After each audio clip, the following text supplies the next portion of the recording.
well as a case for defamation of a sexual assault victim and a civil fraud case against the Trump Organization. The entire spectacle of a presidential candidate/criminal defendant selling bogus mugshots to raise money for a political campaign should serve as a confirmation of how far off the rails American democracy has careened. Americans should remember that, in the expanse of human history, democracies are young experiments. Corporations have existed far longer than democracies.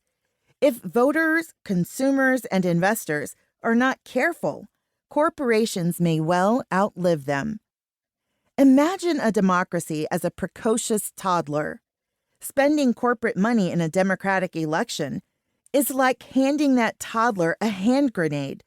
Under some circumstances, the toddler gets bored and puts the grenade down and no one gets hurt. Under other circumstances, the toddler throws the grenade and there is collateral damage done where the grenade lands, but the toddler survives.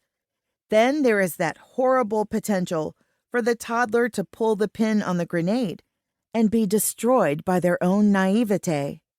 Corporate political spending has the same potential to be democracy-ending. This is particularly true in a post-January 6th world, where an audience and an appetite for anti-democratic propaganda exists in the United States, as do candidates who pander to this audience by spouting anti-democratic rhetoric. In this political milieu, corporations can function as arsenals for democracy or of despotism. Americans presently stand at that fork in the road. This metaphor may seem extreme. However, the deaths and injuries that occurred on January 6, 2021, show the risk is all too real. This book was written in the context of an attempt by a former American president, Donald Trump, to overthrow the last election, who is currently the 2024 Republican presidential nominee.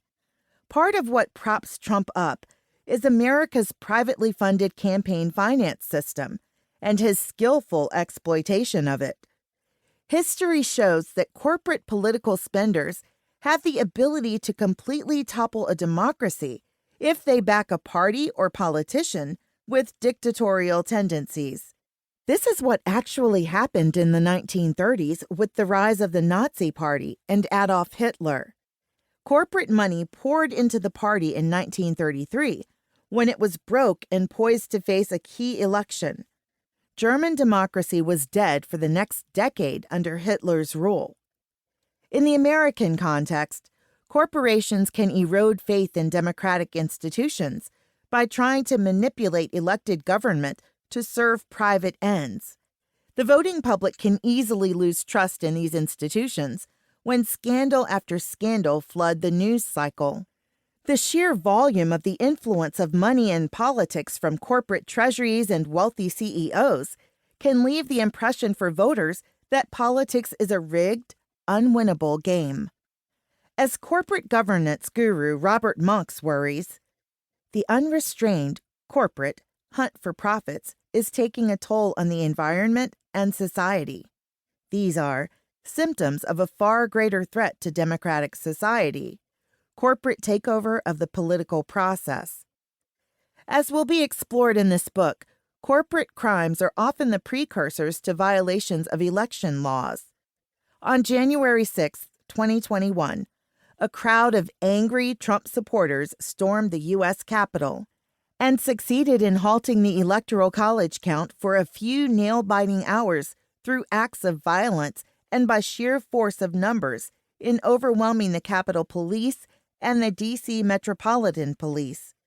After the mob was cleared from the building, 147 Republicans still objected to counting lawful electoral votes for Joe Biden. The constitutionally required electoral count continued late into the evening and spilled over into the wee hours of January 7th. In the end, Joseph R. Biden, who had won the most electoral college votes during the 2020 election, was declared the next president. Just 14 days later, he would assume power on the very spot where the riot had occurred, in front of the Capitol.